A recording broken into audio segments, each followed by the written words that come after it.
Welcome to Ear Biscuits. I'm Link. And I'm Rhett. This week at the round table of dim lighting, we are exploring the question, what are our top 10 memories of 2018? And given that we have not shared these with each other, the corollary question is, and how many of them overlap? What if there's a 100% overlap?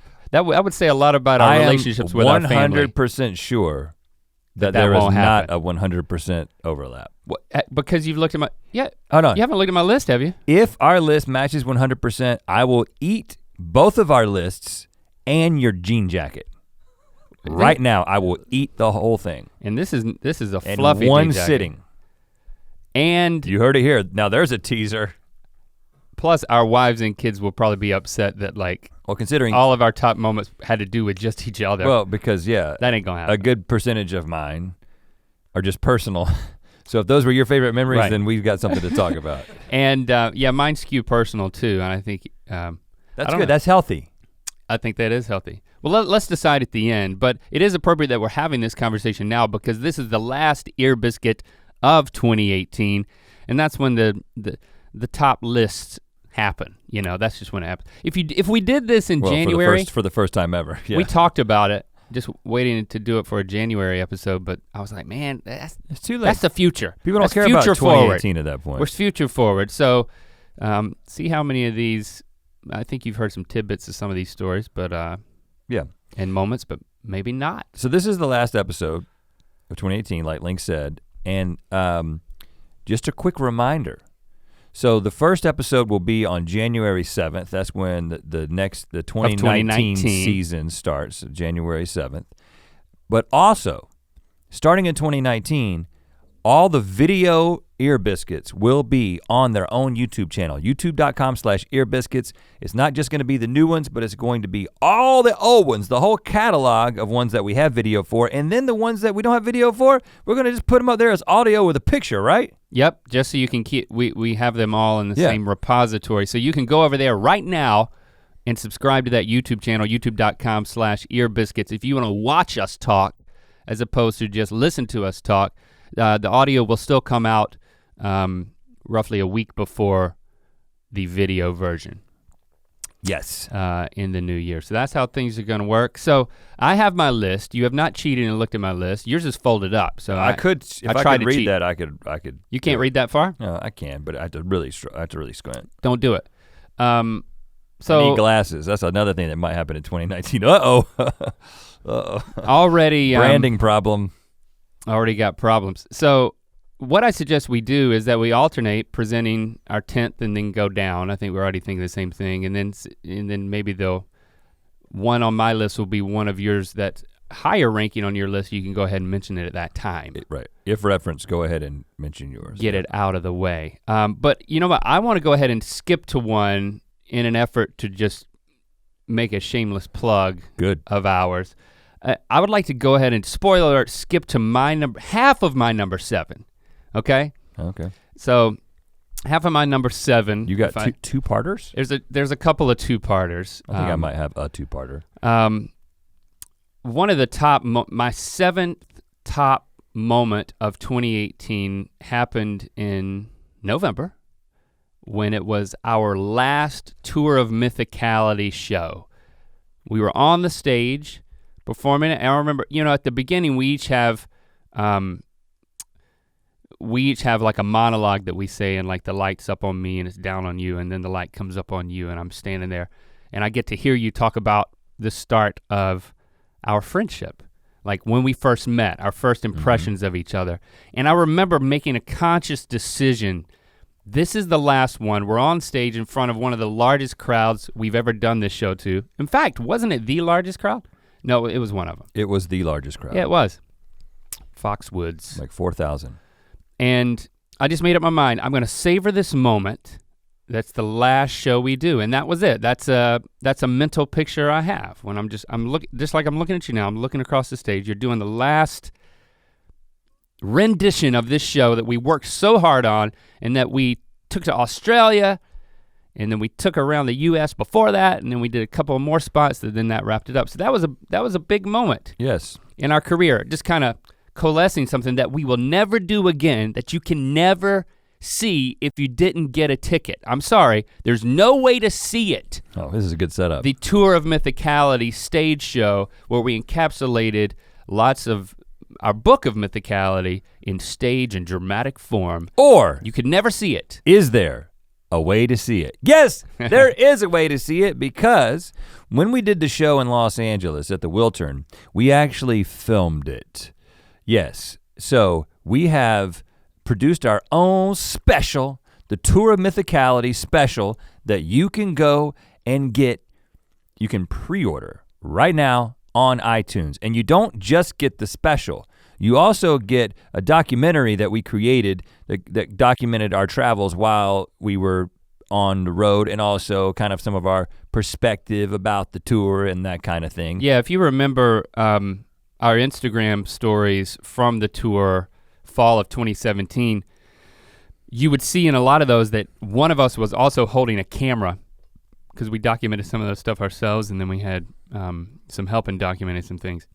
So it's a lot of prep, a lot of creative hand-wringing, behind-the-scenes stuff, and I think you'll really enjoy the documentary just as much as the show itself, maybe. Yeah, so you can pre-order that on iTunes, but so again, that's the tour and the tour documentary together on iTunes. However, you can also on iTunes or wherever music is available, right? Most places, you can get the tour album, the live album. So all the songs that we performed live, and a studio version of the song that we close every single show with, the Best Friends Till the End song.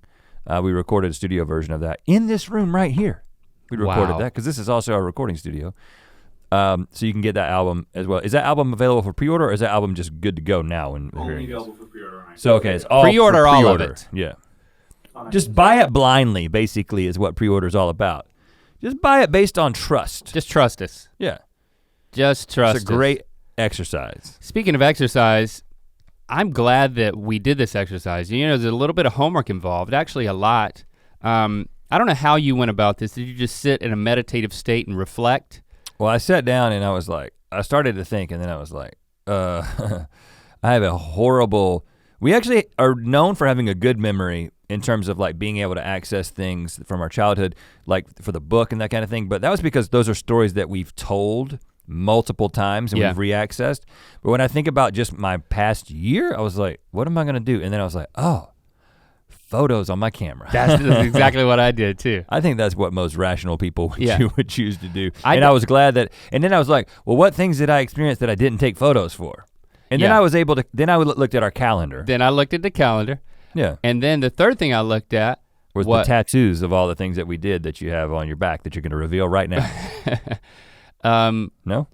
My digital journal, or my note-taking digital space. I wouldn't really call it a journal, but I do journal some thoughts that I have there, and there's dates associated, and that jogged a few memories.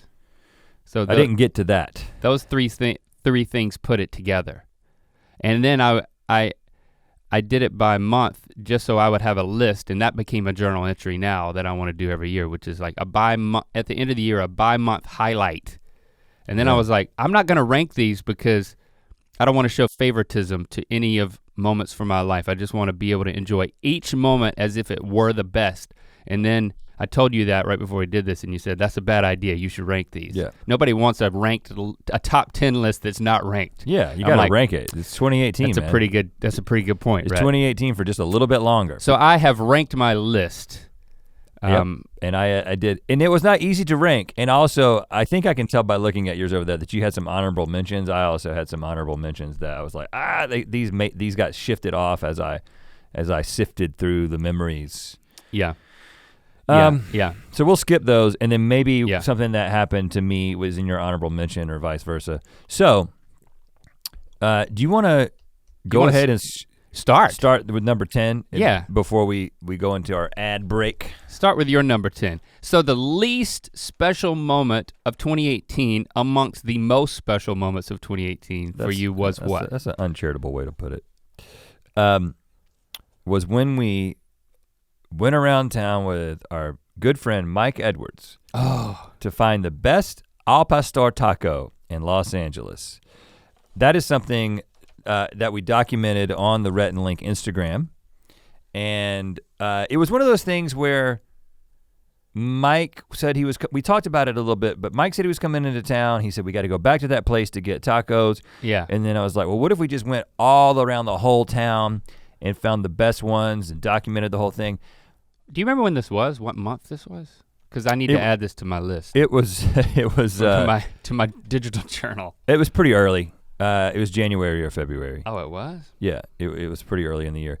And the thing that, first of all, I find that, and I've talked about this a little bit, I really like creating experiences. Like that's one of the reasons that we do the game night.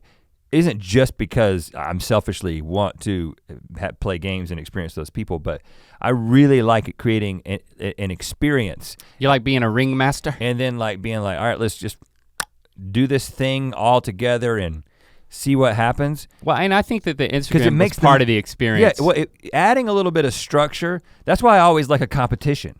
That's why if you're all gonna get together, somebody should win something. You know? I liked it because we weren't competing, but there was a competition. That's the sweet spot for me. Yeah. We were like, and then Mike was really cool and gracious to actually be excited about the fact that it was on our Instagram versus, guys, I'm coming into town. I see you a couple of times a year. You guys gonna Instagram this whole thing? No, he loved it, which was really cool. He likes to eat quite a bit, so you just stick a taco in his mouth and he'll be happy about anything. But he wasn't unhappy about the Instagram No, part. he wasn't. Yeah, So that was number 10. That was a good moment. I totally forgotten about. Cause yeah, I didn't you don't actually have Instagram. You don't go on Instagram. I didn't look. Did you look at Instagram for your photos? Because I didn't look there. I just had a bunch of. I had all the videos that we created that night. You did as part of my photo album. Oh, okay. Is that how it works? I think if you save them, you can save them to your. I don't know how it works, but yeah, I saw it on there. Maybe I just saw pictures. I'm old.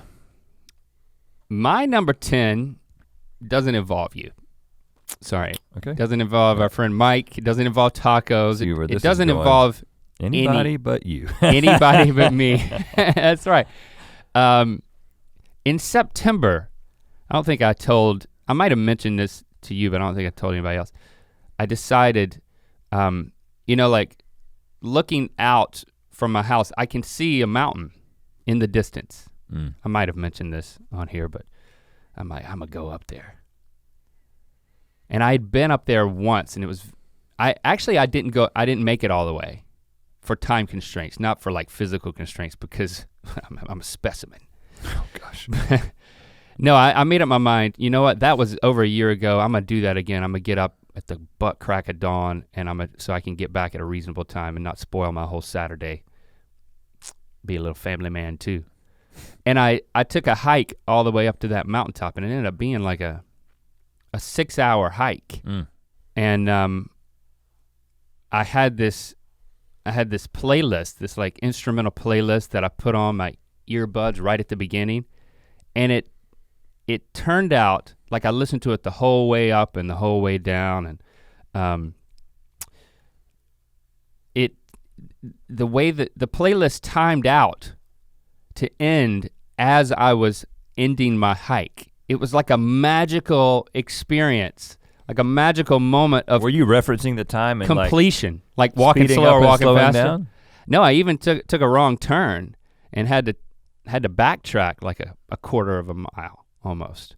And it was still, and that was fate saying, I want this Spotify reflection playlist to end at just the right time. And so, and it was the most grueling hike I've ever done in like, I don't know, since that time I went to Yosemite just out of college.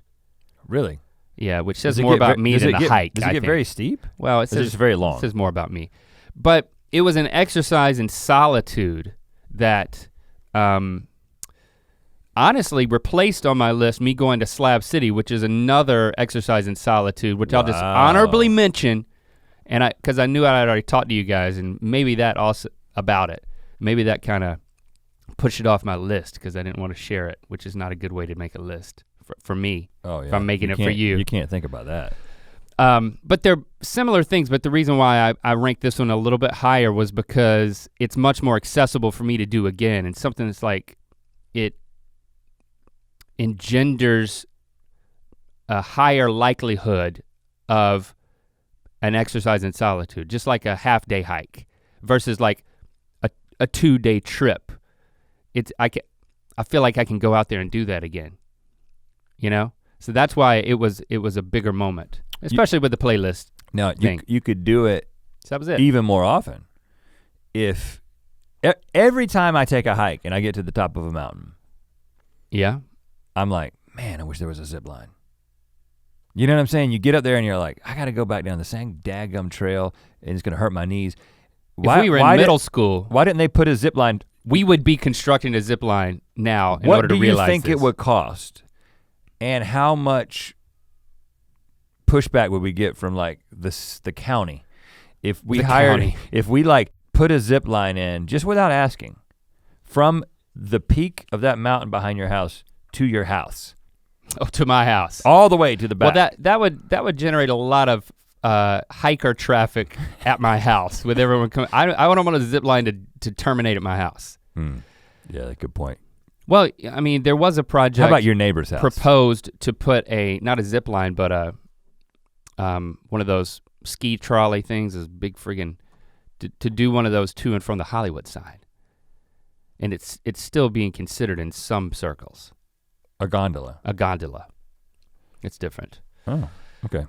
So that's my number 10. Okay, well, we've got a lot more to go, and we're gonna get to that in just a second, but first we wanna let you know that we've got headwear. Oh, yeah. Headwear at mythical.store. Link is putting on the headwear right now. This is gotta take my cans off first. These are new options. This is I would call that tan. I kind of like. What do you is that a 6-panel? Like what do you call that? It's 5-panel? Dad hat? Unstructured dad hat. And because that's what the kids are ironically looks into even better today. if you're not a dad. Yeah, so if you don't right. like it on me, you'll love it on yourself. If you like it on me, you'll also like it on yourself. You got the Mythical logo featuring the Rambler. It has a leather strap.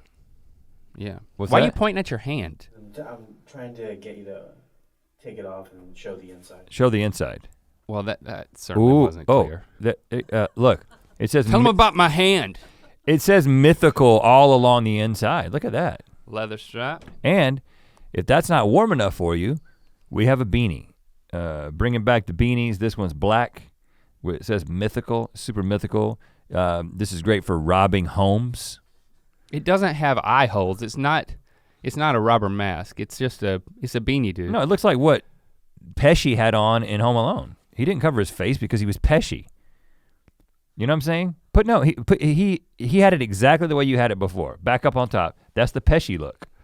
Rolled, but his didn't say Mythical. You don't have to. Oh, when you unroll it, it also says. It says Mythical both ways. You can't get away from it. You can't get away from the branding on this one. When you do that, but anyway, mythical.store. We're not giving notes on our merch. We're just trying to sell it. Mythical.store, headwear galore. All right. Oh, leave that there, Kiko. I get to fix my hair. Yeah, nice. Push that hat out a little bit more. A little bit more. What am I looking for? Yeah, just throw it on the ground. Who cares about it? It's just a hat. All right, let's get into your number 9, I believe we're at. And you know what we should probably do? Well, let's just keep going back and forth for now. Okay, yeah. Because okay, so my suspicion, just based on your first one, is that you're gonna be a little bit more of a specific, this is the time I was looking at you at this kind of thing. And just the way my brain works, it's gonna be a little bit more general, but then I have some specificity within the generality. I'll accept it. So number 9 for me is the fact that I kind of discovered skiing with my family. Yes. As a thing. That was in January. Right at the top of the year. Yeah, so we went to Big Bear, our families went together, and then I ended up going back again with my boys one time after that, and then I ended up going with my family to Mammoth, which was like next level in terms of the amount of skiing that there is available and the amount of snow and just the quality of it. And now we're planning a trip. That's what we're gonna do for their spring break, is we're going skiing. But I really like it as a sport. I feel like there's danger involved, and I could run into a tree at any point. But I don't really go that fast. I could also just fall at any point. Please don't run into a tree. I don't go that fast. I take it pretty easy. I don't go into crazy places. I don't leave this course or whatever they call it, the trail. But I enjoy it a lot personally, but I enjoy doing that kind of thing with my boys a bunch. Jessie, she's not so much into it. She did it and she learned how to ski basically, and then she's totally fine with us going as a family to do it over spring break, but she's like, I'm gonna read a lot. She's a lodger. Yeah, she's a lodger. And but there was a specific moment. So that's where the term dislodge comes from, right, actually. You need to dislodge. It's when you get your wife Jessie out of the lodge. You dislodge her. The specific memory that sticks in my mind is, so Shepard would go to these lessons because you can kind of put the younger kids into these all-day lessons, which is a great way to just forget about your kid. And also get them to actually learn how to ski without biting their heads off personally, because you don't know anything about skiing in my case. Yeah. But he would get out of skiing and then we would be able to ski just a little bit before everything closed down for the day. And there was just a moment where me and Locke and Shepard were all kind of skiing, well, trying to get down the mountain. Shepard was falling repeatedly because the lesson was apparently not very effective. But at least in the moment where we were all on our feet and we were all going down the slopes, I was like, this is what I thought being a dad would be. You know what I'm saying? You have those moments where you're like all doing something super awesome on a mountain and you're like, this is being a dad. Finally. Yeah, and then your son falls and slides down the mountain and leaves his skis way up high, and you have to somehow get back up this slope, and then like a stranger starts to help him, and then you're like, I don't know how I feel about that, but I do appreciate you helping. And then you're like, I don't like being a dad. Now you're in it. That's the balance. Yeah, that was an honorable mention for me. My kids learning to ski at the January thing, but we didn't follow. We haven't been back since. I got to do that. You gonna write on your list? Got to ski again. Got to ski again. Number 9 for me. I won't spend much time on this because it's very fresh, and I talked about it very recently. But I have reflected on it even more, and it has increased in magnitude since it happened, and we even talked about it on here. And that is at Thanksgiving, when my mom and Lewis were at my dad's side of the family for Thanksgiving. That's a moment that, well, I didn't put it in these specific terms, but this is what I began to appreciate. It was the first time that my mom and dad had been at an event besides, I guess, my high school graduation that I can remember since I was like 2 years old. So in my memory, you know, between high school and then college graduation, and when we would have babies and they would both show up, it was the first time that there was like an elective, we don't have to get together, but we did. And it's gotten even more of a big thing in my mind. So again, I talked about it recently, so I'm just gonna say, not to ruin that's the my memory, number 9. But they did get together at the barbecue dinner that we did at the tour of Mythicality. In order to experience the event, they both had to be there. It's just like the birth of a child. It was less intimate. It wasn't really elective. Like elective. Elective. It was Okay. the first elective thing that they both showed up at. You're saying they could have chosen not to come? Yeah, just like every other year when we have Thanksgiving separate. Right. Yeah. Big moment. Number 8 for me is my solo trip did make my list. Okay. I talked about this relatively extensively on the podcast earlier this year, most notably talking about the experience I had in the Yoga Dome. Oh, I thought you were talking about when you spent 20 minutes in the bathroom. No, that like was, every other day. That's every other day. This is when I went to Avila Beach and we stayed to that weird place with the hot tub. Yeah. And that's like they funnel the sulfur water into your room or your deck or whatever. I wonder if that got affected by the fires. No, it's not. I mean, it wasn't in any of the. It wasn't in either of the places where there were. It was fires. in between. Yeah, it's like Central Coast. Okay, yeah.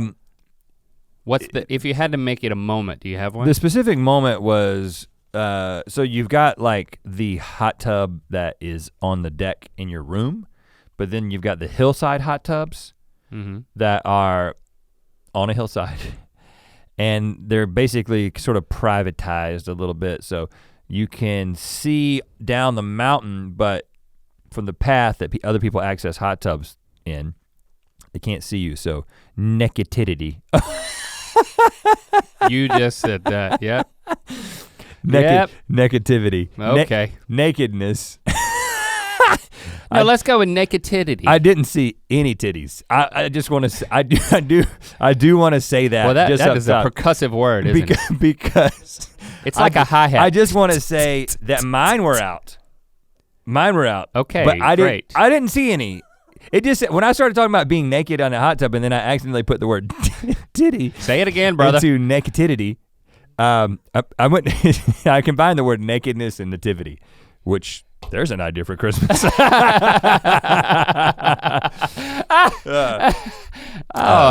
I bet that is nakedivity. You could really piss off a small southern town. I bet if you combine those two things. I bet that's the thing. Yeah, do you want my number 8? But I was saying I didn't even get to my moment. It was sorry. It was being I thought that was quite a moment. It was being naked in the hot tub on the side of a mountain and kind of looking out. Oh wow. Okay. Sorry about that.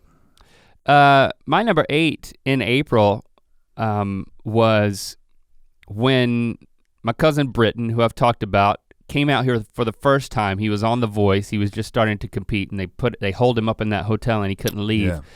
And of course, it wasn't the first time I've met him, but that was the first. It felt like it because I was like, okay, you're out here doing this thing. I think we met in passing a few times, but in April, that was the first time that we met. I met him at the Denny's for lunch. And I was talking to him about being on The Voice, and it was very early on. He ended up almost winning the whole thing.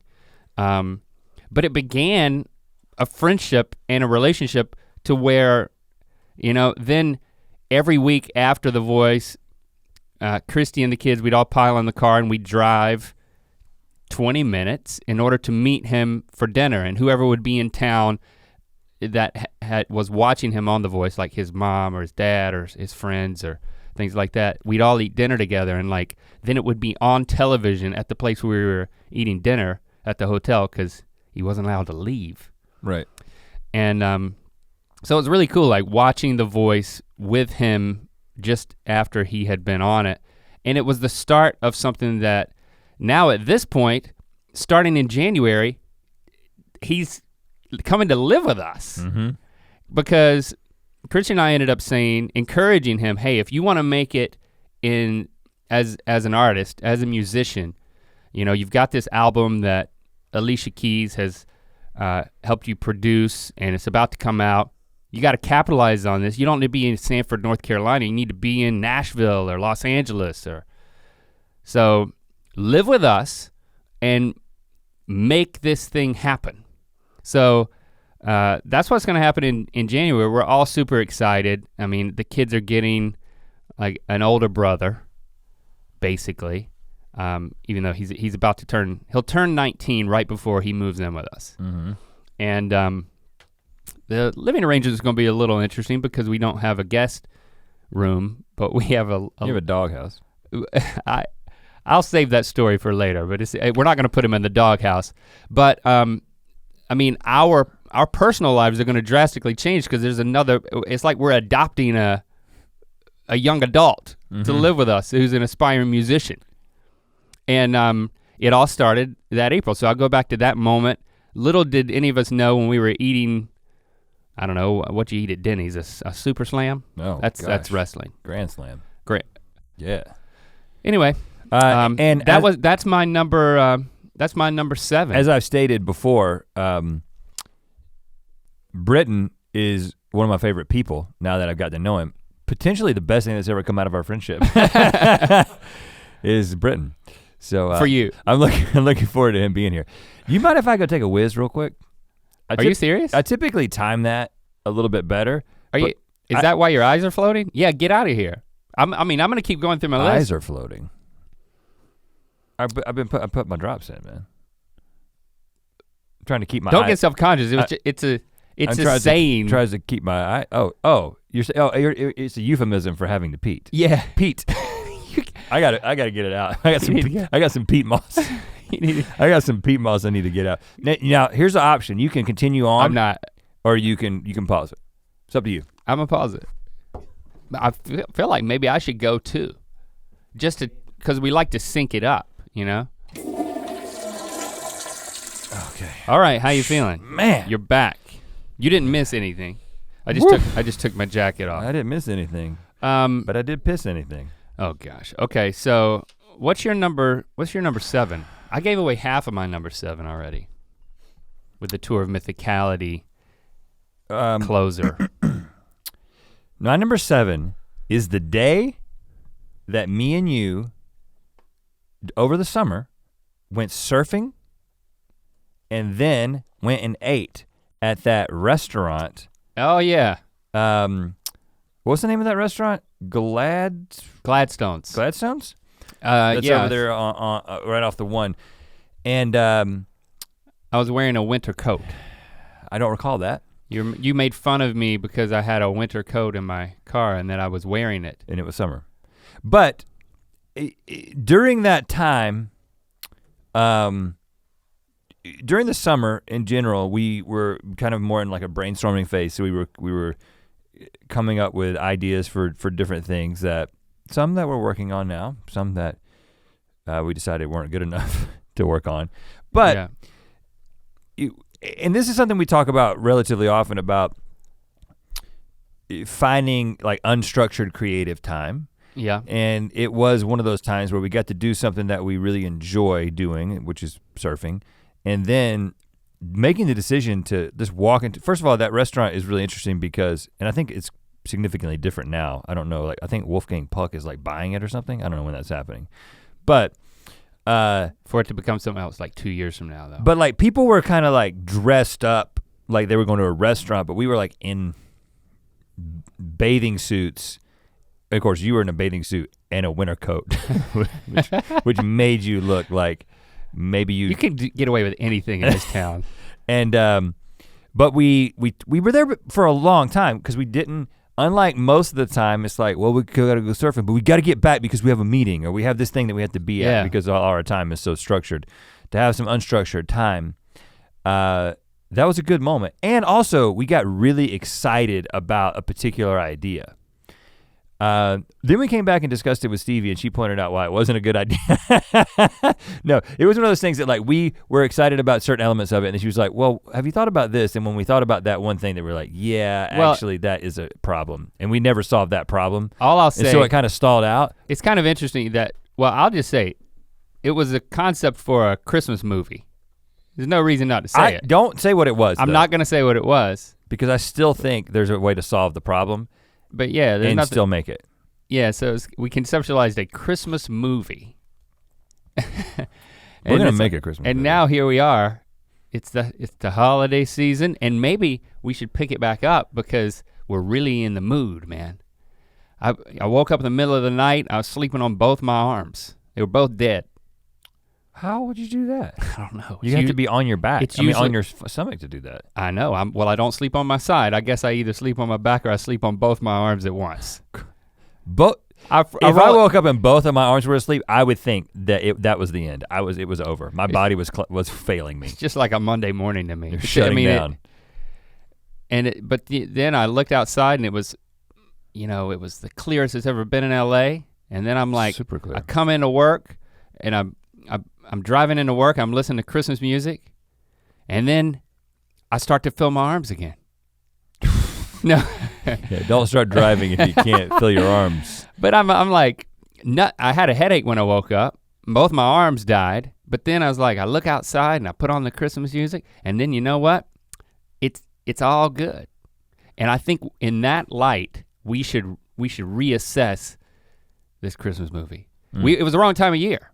Writing a Christmas movie in July. And you were wearing a winter coat. You were trying to help. I was trying my best. You're trying to get the Christmas spirit. That was a good moment. So for me, 7A was the last Tour of Mythicality show ever. And then even though it's a totally different time, a month earlier in October, I combine this as a top moment, is that the first Rhett and Link concert at the North Carolina State Fair was my other half of my 7th top moment of the year. Because just like the other one represented something coming to a close, this represented something blossoming, which we've talked about, but it was a lot of fun, and you know, we're going to London in February. Yeah, and we're looking to do some other stuff. We're going to Nashville. Yeah. After that too. We're going, and we'll see if we can go some other places. Yeah, the tour, well, since most of that's my top 7. Most of the tour for the Tour of Mythicality took place in 2017. Obviously, I'm gonna talk a little bit about the trip, the big vacation that we had, which included the tour. I'll just preview that one moment. So the Australia-Fiji trip is higher up on my list. Of course, but if you're talking about the NC State, were you talking about the NC State concert, or are you talking about? No, I'm talking about the tour in general. Okay. And I kind of I lumped the state fair into the tour. I know it's different, and I know why it's different, and I agree with that, but that didn't make my top 10. Being different made it a moment for me. For me, I was sick that trip, and I was like fighting off like my voice going out, and I didn't feel prepared. I wanted us to have more time to like go through the songs and practice, and I didn't have all the lyrics down. I didn't have all the chords down. It was seminal. It was important, but it wasn't a favorite memory of mine because I was stressed out in the midst of it, so I couldn't really enjoy it in the way that I hoped to. It was semi-seminal? In the way that I hoped to enjoy it. Semi-seminal titty? Okay, yep. I didn't think we had to say titty again there, I said it again.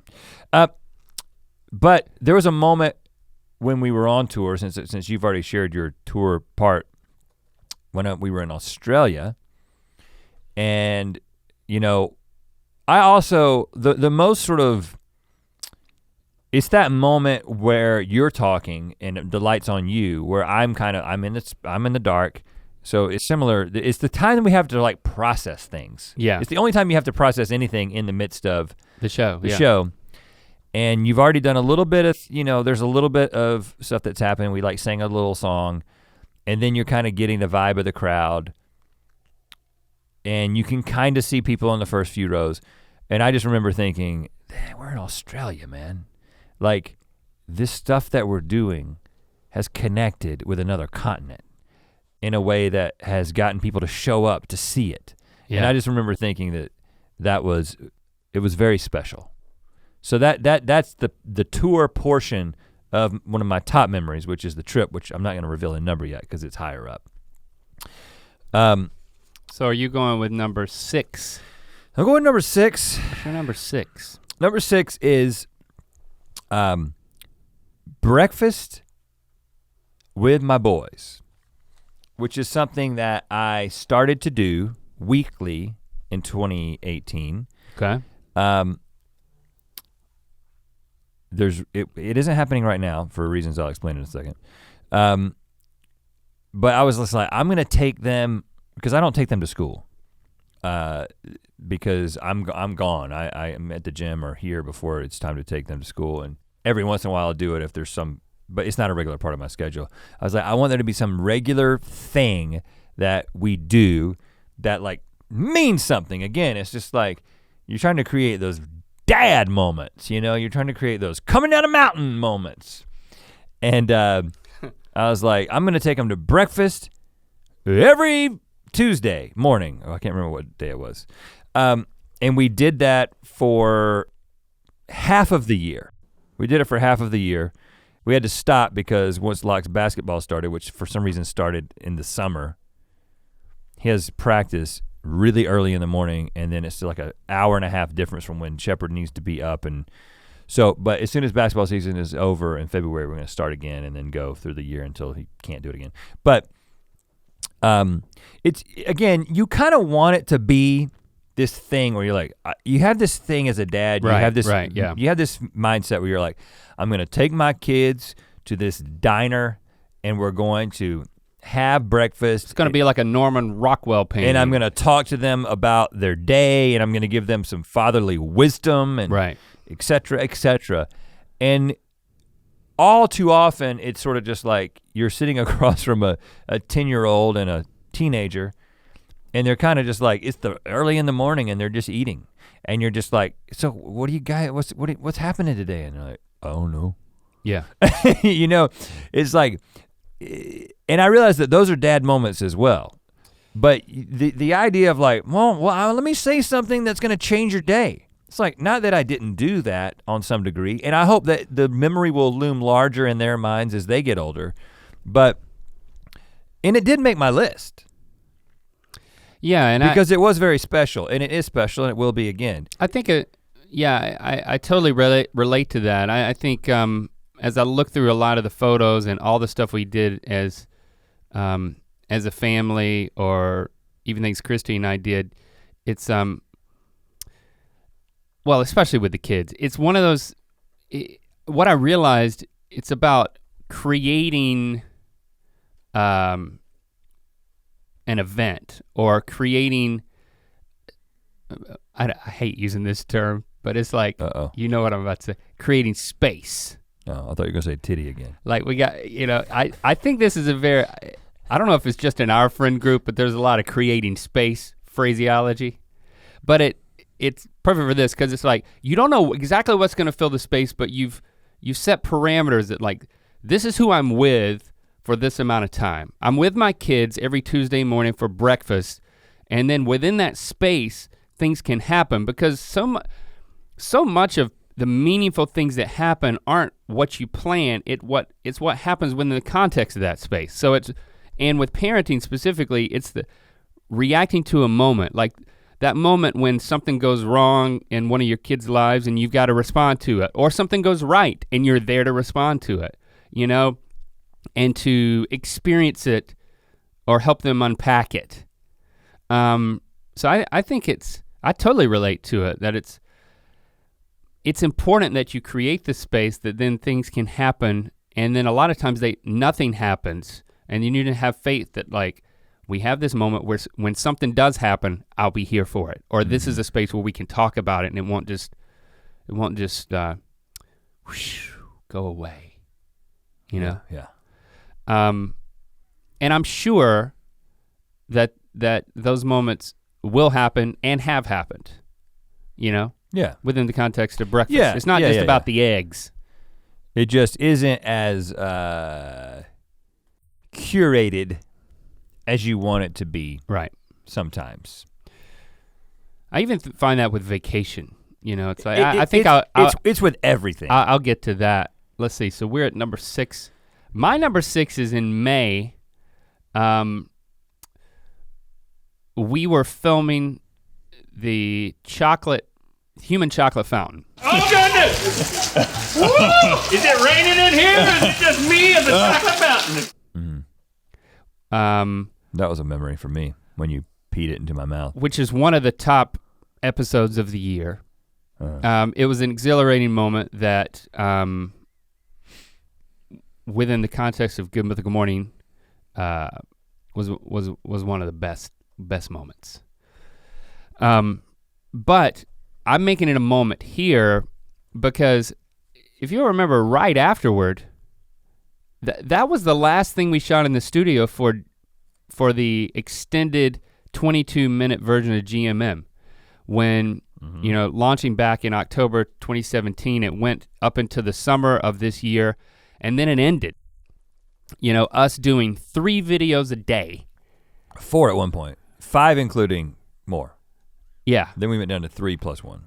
And when I look back at our calendar, like I couldn't believe the way how much we worked and shot for the show, how much we were on camera filming. Like it all day, every day, nonstop. It monopolized our schedule to a point where like I had forgotten how much. Like we made a decision that like, okay, if this thing doesn't continue, like we're gonna drastically change our schedule and how we work so that it doesn't feel like this anymore. And we've succeeded at that. I am so grateful when I look back at the first half of our year at the calendar that stopped. I'm so relieved that stopped. Well, and it may be, okay, that was an investment.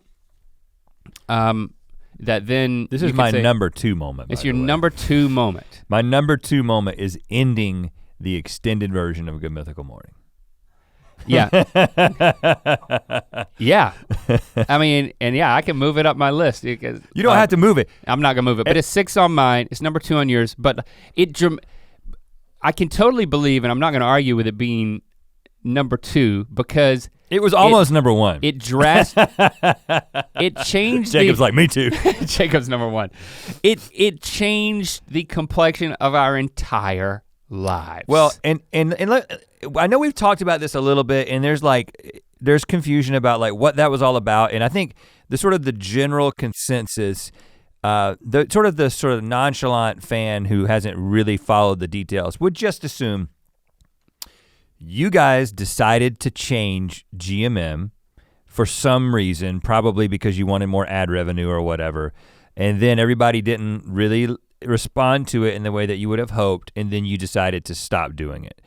That's actually not anywhere close to what the reality is. I've explained this a little bit, but I'll just say it again. It never hurts to put the truth out there.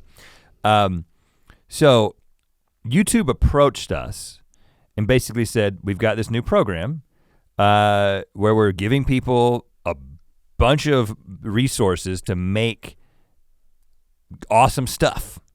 And we want Good Mythical Morning to be a part of it. Was a little more complicated than that. They want us to make another kind of show. We were like, we can't, we've got GMM.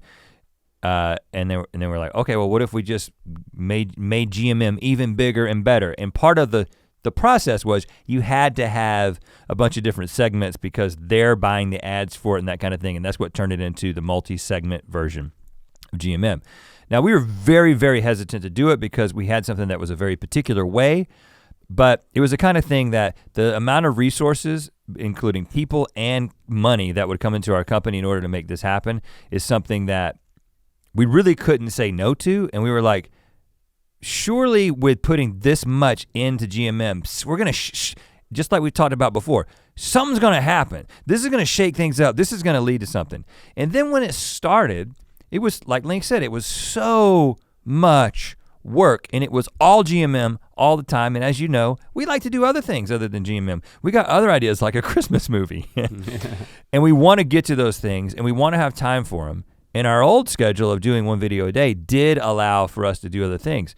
So in the midst of it, while our company had been transformed, we ended up expanding our studio physically. We ended up expanding our staff by a lot, getting a lot of talented people in here. A lot of really incredible things happened. We changed the way we do our production. We became more efficient. And then when YouTube, not us, decided that they didn't want any more of it, we were both like, wow, that is helpful in one sense, because that is going to allow us to go back to the old school version of GMM, which is what most people wanted to begin with. But we don't regret it at all because of what it allowed us to do and how it transformed the way we even shoot the show now. But I will say that moment that we found out that it wasn't happening was this huge just sigh of relief. Oh yeah. Yeah, and it transformed the second half of the year. And like I said, without looking back at the calendar, I tend to forget how much. So it was nice to go back and do that. But I'm saying that the moment was peeing chocolate into your mouth because oh yeah, that was what I was saying as well. Because it encapsulates that. I mean, it was us given the opportunity to pour ourselves in, no pun intended, into GMM And then what comes out the other side is chocolate pea. Very much beneficial to us. Lesson learned, all the things that infrastructure changes, all of that stuff. But it ended on a high note, a brown liquidy high note. Yeah, and there were some incredible things created in that stretch. Wow, so I preempted your number 2, but that's okay. From a producerial standpoint, we're getting to some really meaningful stuff earlier because I ranked them differently on my list. Right. Okay, so what is your number 5, I believe?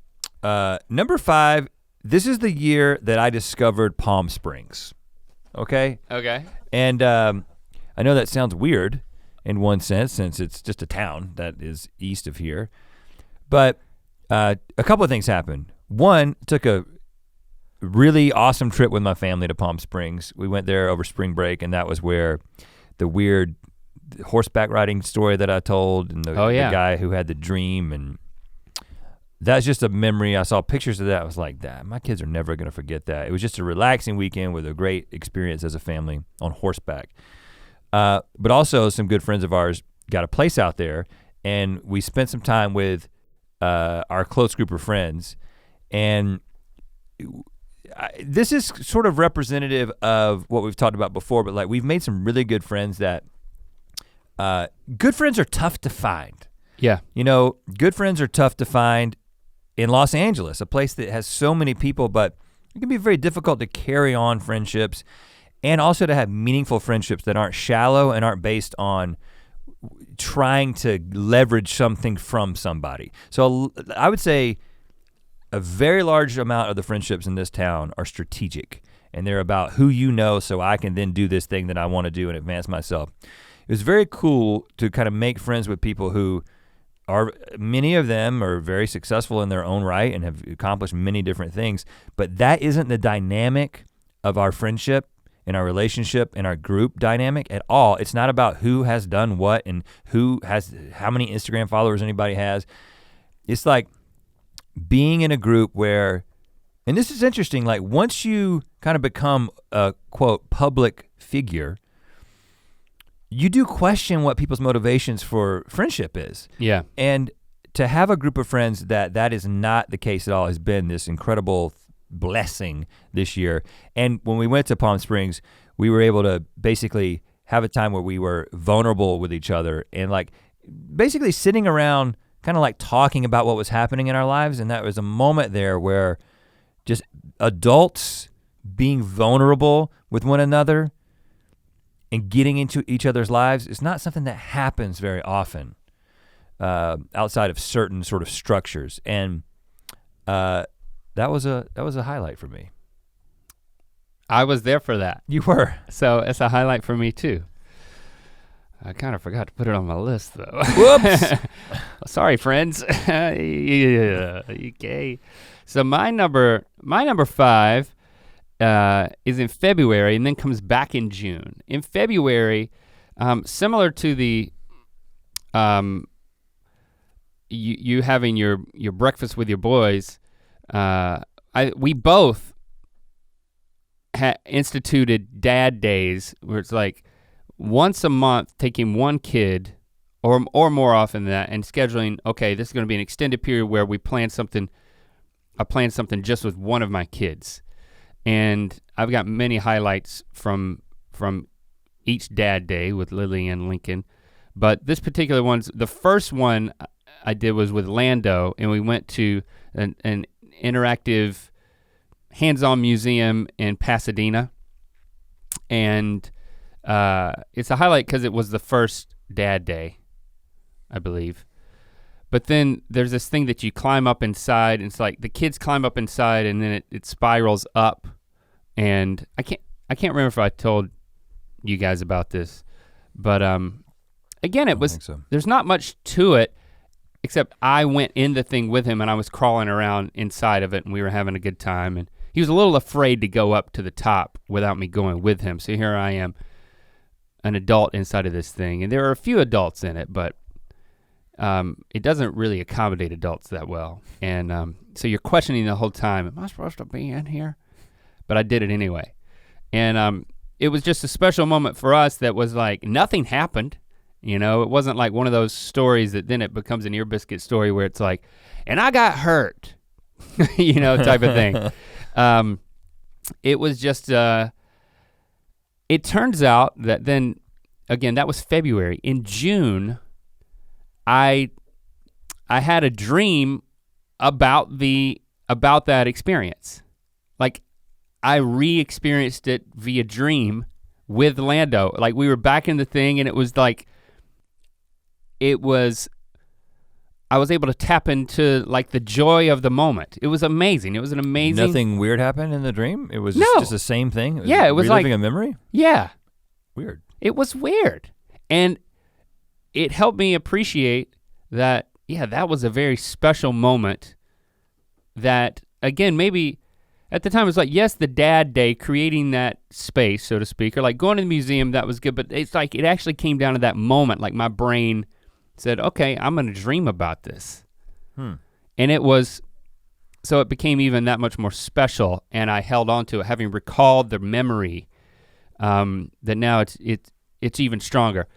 So much so that it represents Dad Day, it represents my relationship with Lando, and so yeah, it's a top moment where we're just having a good time in this confined space that kind of smelled like stinky kids. Yeah, it's like a ball pit at McDonald's. Right. So now whenever no matter how much you charge, right. if you let kids in there with their shoes off, forget about it.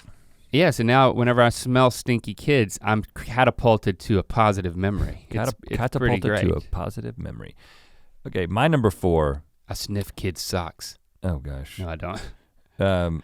My number 4 is beginning to work and continuing to work on the thing that we can't talk about. Right. I didn't put that on the list because it's so frustrating, but it's hard not to put it on the list because it's defining the second half of this year in a lot of ways. We'll be able to talk about creatively. It soon. We'll be able to talk about it soon. I don't know when. But it's but let me just describe it at a high level. We're working on something that is pulling on our, why are you deciding to put a tea bag in your mouth right now in this moment? the end of it. Well, that's typically not how you finish a tea bag. I know you're transitioning from coffee to tea, but I've already had my coffee this morning. Just as somebody, I didn't mean to distract you. I didn't think you could see me. Unlike you, I have peripheral vision. I couldn't see you when I was doing it. I will say that. Yeah, you're like an ostrich. You didn't think you were seen. We're working on something that's pulling on our common experience, our friendship, and is kind of exploring that in a very new and exciting way that I think is sort of squeezing us creatively as much as we can be squeezed. So that's what I love about it. And I think that there were, kind of making the decision to begin working on it and then kind of the collaborative process that has ensued since we started working on it. Again, it's kind of the thing that we're working on when we're not doing everything else that we're doing. So it's kind of spanned this second half of the year, really probably from the spring until now. And anyway, very excited about it. Very excited about what it means for us creatively. Very excited about what you guys are gonna think about it. And to me, it's been a highlight. Definitely. It made it was number 4 for me. Number 4? Yeah, number 4. And if we could talk about it, it may be even higher than number 4. Hopefully in retrospect, it will be successful enough that it will even move up the ranks. Say, oh, because it led to so much, that's an added bonus. But even if that doesn't happen, I think it's important that it's on the list now, but having not realized its potential. Yeah. Or failed.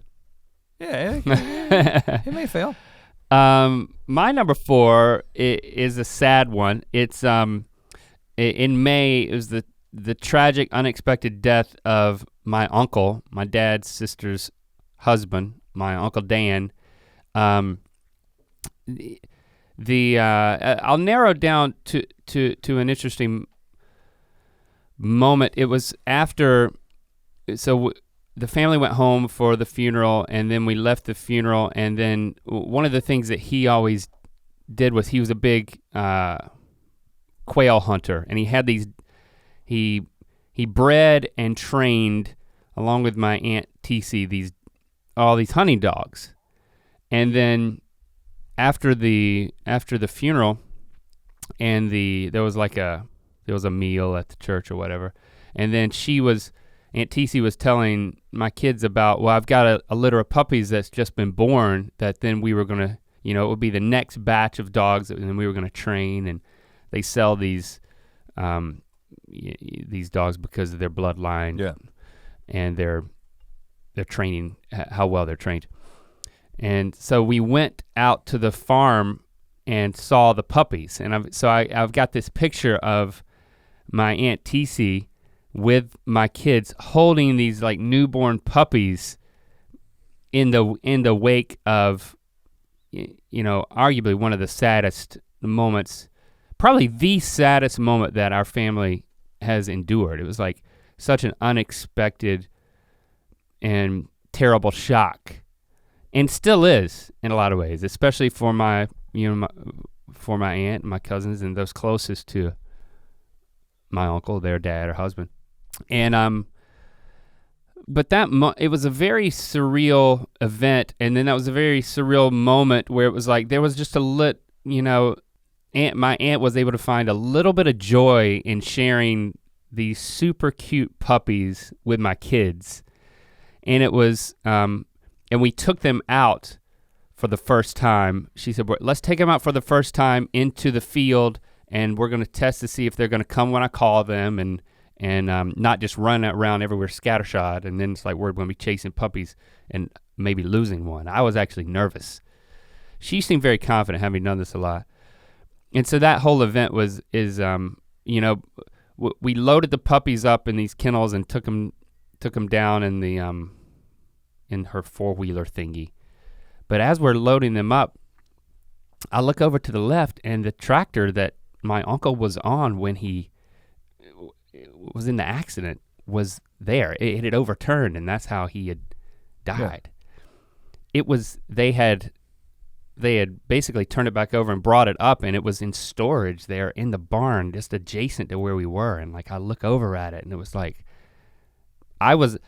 they were getting the puppies, so I was alone over there with it, and it was a haunting moment, to see the wrecked tractor, and that I was like, oh my gosh, she didn't tell me that it was here.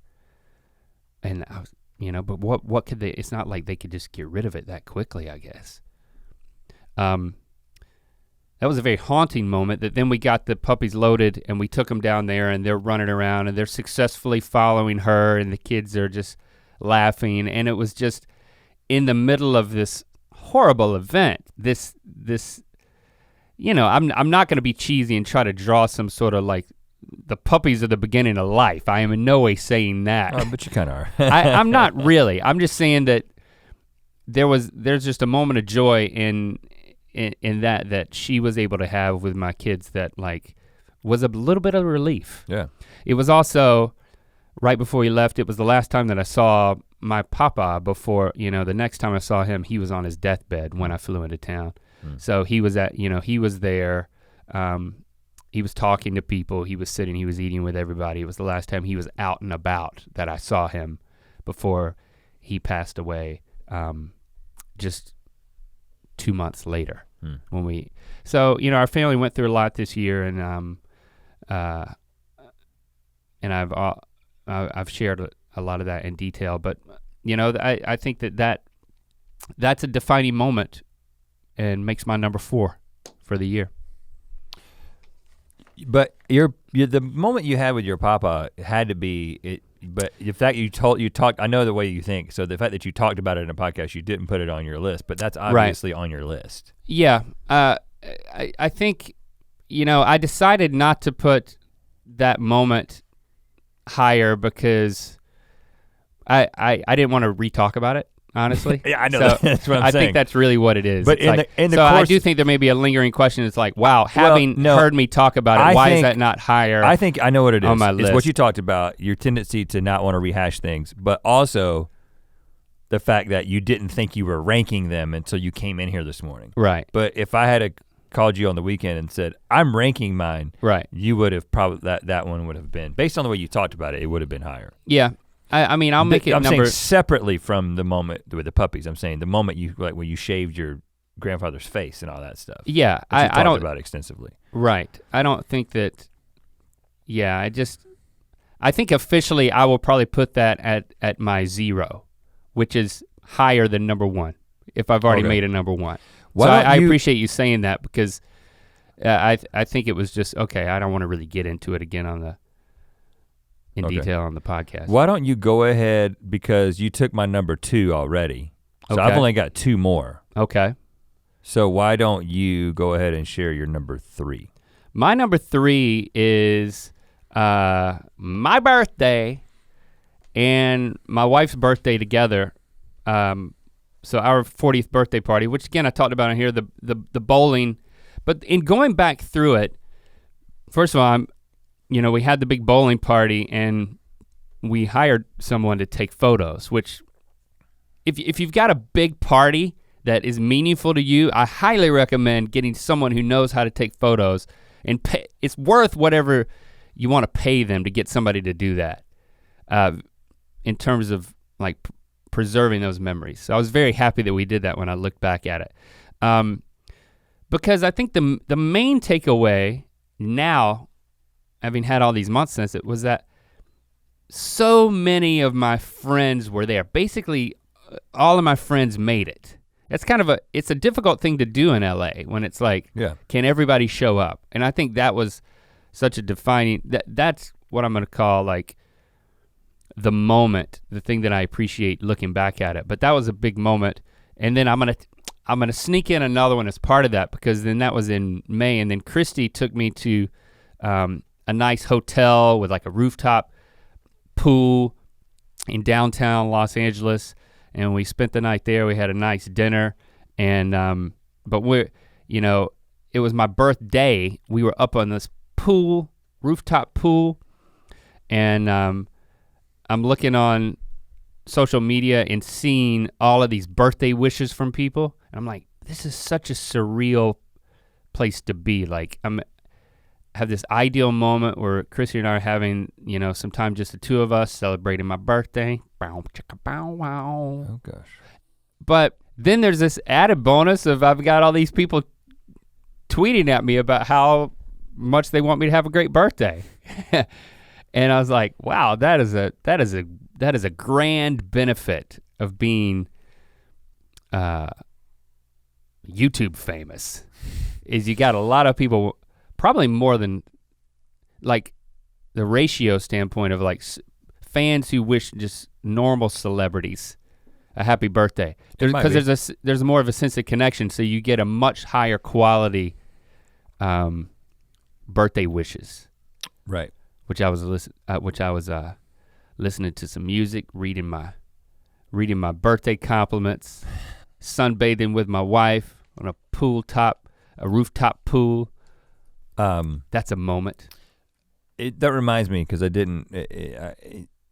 haven't said anything. A lot of these moments, time with my wife is sort of implicit in them, like the family moments. But I had a significant relational moment with my wife in Palm Springs. That was like something that we talk about in terms of like a moment of connection and sort of, when you've been married for 17, 18 years, I guess it'll be 18 in June. Mm-hmm. A lot of those like, each other so well. So a lot of those like really pivotal relational moments are things that happen like when you're getting to know each other and like earlier in your marriage. Yeah. And then you kind of settle into your marriage and the way that you carry out your relationship and those sort of like taking your relationship to a new level. Those kind of moments become a little bit more hard to define. But we had one of those moments this year that was very significant. That's folded into that Palm Springs. I didn't want to forget about that. Yeah, I think there is a private list that may not be specifically shared in the way, this is our public list. Well, yeah. Unless you want to give more of the details. I don't want to give the details. Okay, I'm just there you saying. go.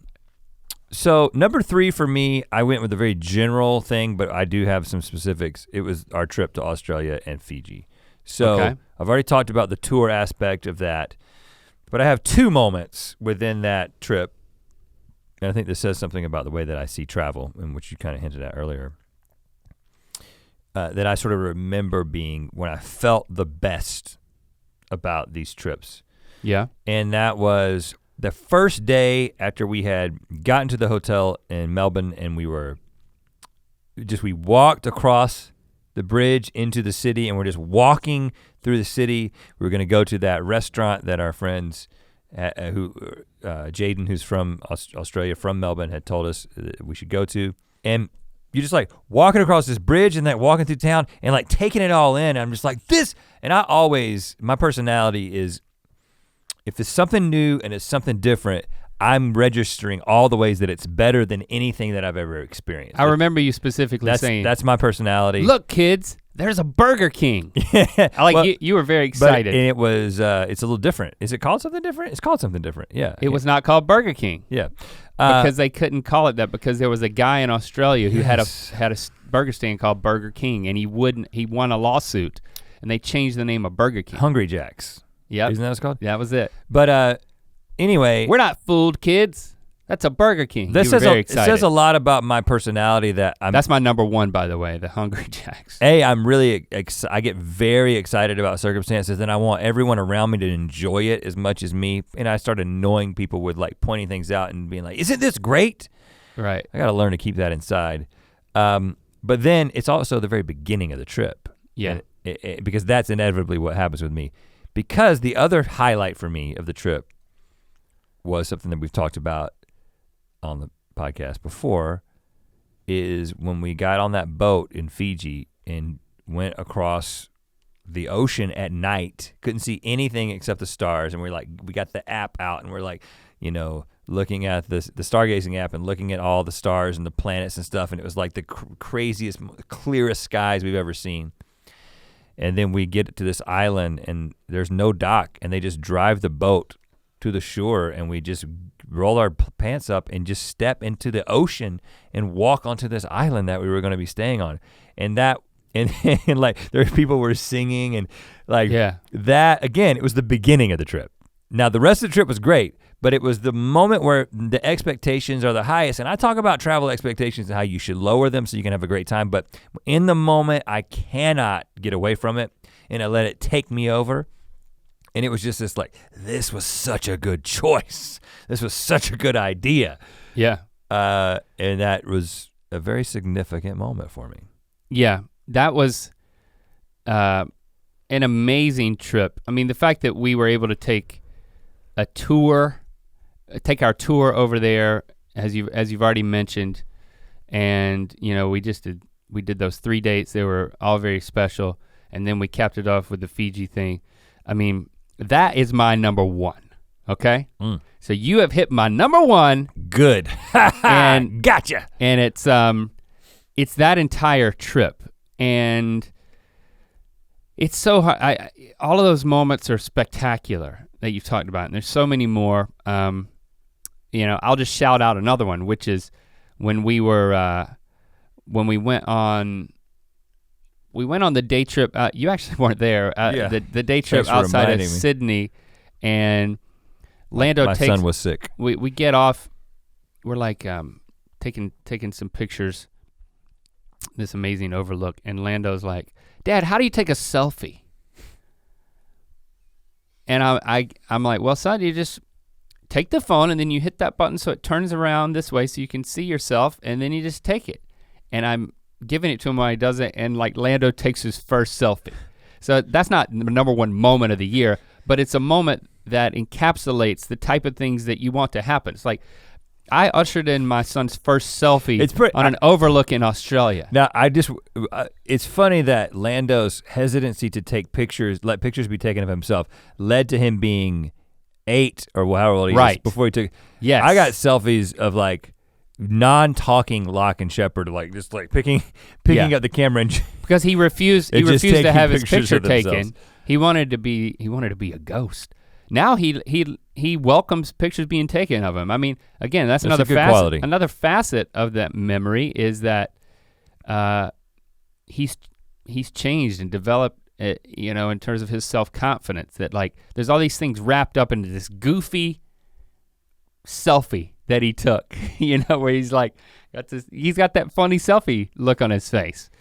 So yeah, that whole thing, that whole trip is my number one, and it was just, man, we've carved out time in 2019 for us to have extended vacations, and we're kind of earmarking some of that time and trying to figure it out. So it actually led to that, like, okay, we can, let's go big.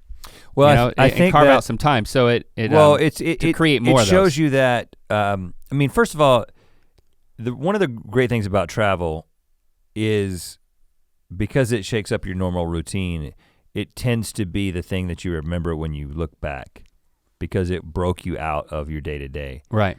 I even heard someone say, man, this was on a podcast. I'm sorry, I cannot remember who said it, but it was great advice. That someone's dad said, giving financial advice, that there's only a few things you should go into debt for, but one of those should be vacation. It's like, you can justify going into debt for a family vacation, which, yeah, the eyebrows raise a little bit, right? But it's like, that's a provocative thing to say. It is. And that's why I said it. But the thing that I have thought about this year is, you know, when I think about what I'm spending my money on. It wasn't the only, there was another thing. I have thought that, like, this feels, if we're paying for a trip, if we're paying to I've got some exciting stuff I'll talk about later because it's not happening anytime soon.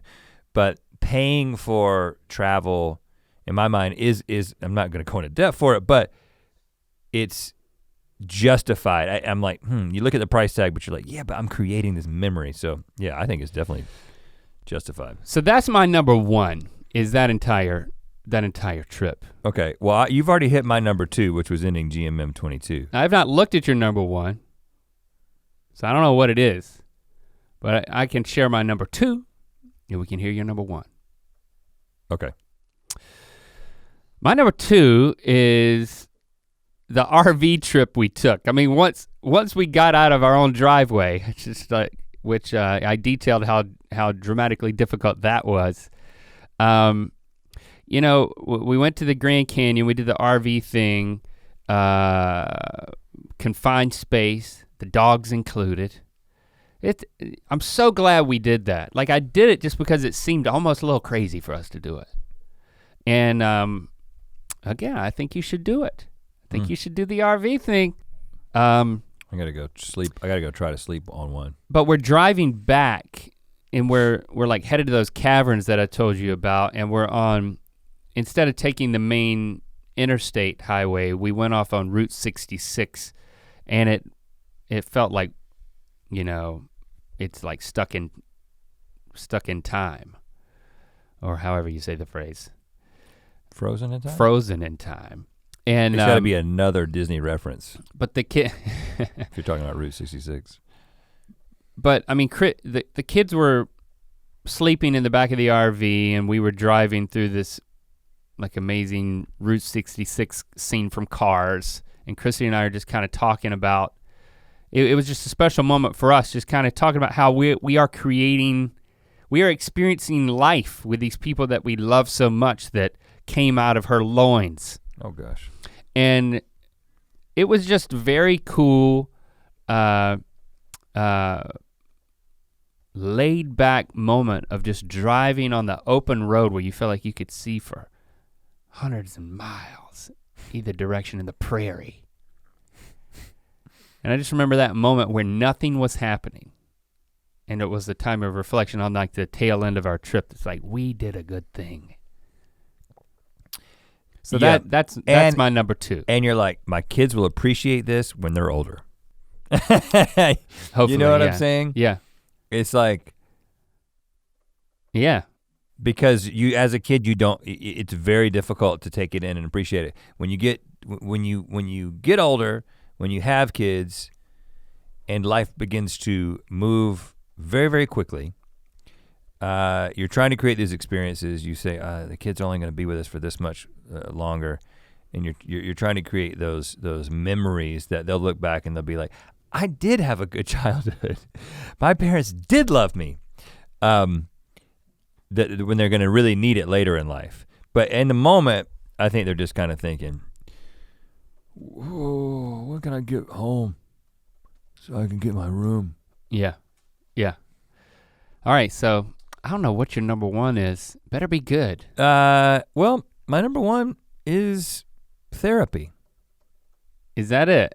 Yeah. Now, therapy for me did not start in 2018. It started at the very, very tail end of 2017. Okay. I've talked about it a little bit. But the thing, I mean, again, I'm self-conscious anytime I talk about it because I feel like it's one of those really LA things to talk about, and I know that we're out here in LA in this bubble, and you can kind of forget what it feels like to not be here. Yeah. But interestingly, I would say that again, it's kind of very similar to what I was talking about earlier. That you change so significantly, so quickly when you're growing up, and you're going through.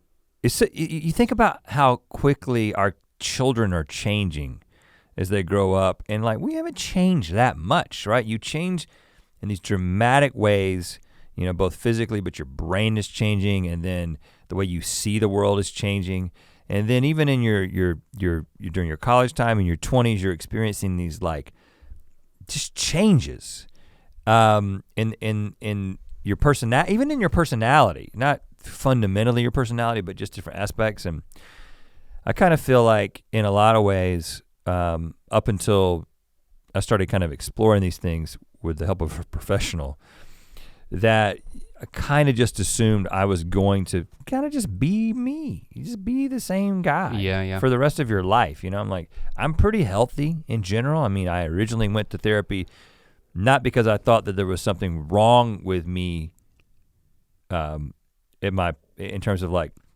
the way that I see myself or think about myself. I went because of what stress was doing to me. Mm-hmm. The fact that I kind of let stress affect me to the point that it was affecting me physically. Mm-hmm. And I was like, I just need somebody to help me deal with this. I got help with that, but I think that the breakthrough for me, or the beginning of a breakthrough, is when I started beginning to understand why I am the way that I am, like why my personality is the way that I am, the way that it is, why I'm so independent, and why I can cry while watching a commercial. The Lion King trailer. Like literally I started watching, first of all, if you're not watching Dogs on Netflix, I don't know what you're doing. You should watch Dogs on Netflix. It's a documentary series where they profile a different dog and human relationship in every one. And I literally, the first episode, started crying during the opening credits. And then I just cry the whole time every episode. Is that when they're sacrificing cats, like when the opening credits? Well, and speaking of cats, let me just say right now, you could not make this documentary about cats, okay? Hold on, we're talking about your therapy. Let's get back to you. You couldn't make it. Don't deflect into the world of cat hate. That was my fault. I challenge you to make a documentary about the bond between cats and people and all the wonderful things watch Dogs and then tell me that they could do the same thing with cats. They couldn't. Unless you're about to cry, let's bring it back to you. I'm in therapy for this, for my cat hatred. But it's interesting because I cry really easily at certain things like that. But then if you ask me things about, and I had a great childhood. I didn't experience like trauma. And but like if you ask me about things that like the most difficult things that I experienced growing up or whatever, I won't cry. I don't have sadness about those things, but I can tell a story about them and make somebody else cry. but yet, so I started learning that like your emotions have to come out in some way. And so for me, I had found this way to kind of deal with them by like, I'm gonna watch this documentary about dogs, but yet not deal with what's going on inside and kind of it's more locked up. That's just kind of the surface level talking about it. But anyway, therapy has been significant for me because it represents sort of the beginning of sort of a second journey in my life of kind of going inside and figuring some things out. I feel like I'm at the very beginning of that, and there's a lot of work. You hear people talking about the work that they're doing, and then you start figuring out like, oh, I need to be working on myself in this way. And it's not just about some of the more obvious things which we've both been doing, which is like getting our schedule in order and making sure that we've got things for the kids, which some of that has been really assisted by therapy, but they're like, what is it about me? How can I continue to grow? And then how does that then affect the relationships that I have? How does that affect what kind of father I am, what kind of husband I am, what kind of friend I am? So that's number one. No specific moment. I won't talk about like a moment in therapy in which I had like a breakthrough. I'll keep that your private list between me and my therapist, but therapy as a whole. We will be posting our private list on our Instagram. Right. Uh-huh. Is that how I'm gonna get back on it? Yeah, sure. Okay, well, thanks for that level of vulnerability in your number one. Yeah, and I think, well, there you have it. That's our top 10 moments of 2018 that I'm so glad that we went back through them for our own benefit. Yes. I mean, at least to reflect and come up with them, so that we could share them. No, it was a good tool. exercise to like, you start thinking like, wow, I actually did some stuff this year. I kind of thought that I didn't. And I'm trying to put together, now I went through the photos, I think I'm gonna put together a book. I think I'm gonna do that this year. You can get AI to do that. Well, now that I made an album that's just of moments, and now I can get the AI to take it. It's not gonna take it from like a million pictures from 2018. It's gonna take it from an album of 100 pictures. Get the AI to caption all the pictures with fun thoughts. Okay. Make copies for my relatives. Yeah, so that's it. That's Ear Biscuits for 2018. Again, reminder that we'll be back January 7th. And then all the video versions of the podcast will be over at the youtube.com/earbiscuits brand new channel, which you can subscribe to right now. And we hope you've enjoyed this year of Ear Biscuits. We changed things a little bit. As you know, we're always changing, We're always tweaking. And the way we tweaked Ear Biscuits this year was to make it just about the two of us. No, we decided to, instead of focusing on bringing people into interview, is like, well, there's two of us, we can always talk about something, and let's sort of have our friendship on display as part of this podcast, both exploring some of our common experiences, but then exploring questions together. I've enjoyed it. Personally, I enjoy this a whole lot more than I enjoyed when we have to figure out fancy questions to ask people. That's just me personally. Well, and that wasn't last year, that was many years ago. Yeah, I know, but we still flirted with that a little bit, and then we've kind of experimented with what the format was gonna be. And anyway, let us know what you think about where this is kind of settled out. We're obviously still always tweaking, and anything that you would like to see in 2019. #Ear Biscuits. Anything you would not like to see in 2019. If you want it just to be me now. And we wish you. I mean, we could do that as well. I'm ignoring that. We wish you happy holidays, and may your years always come to a close. With your clothes on. Or actually not. May your years always come to a close without clothes. Happy New Year. Or not.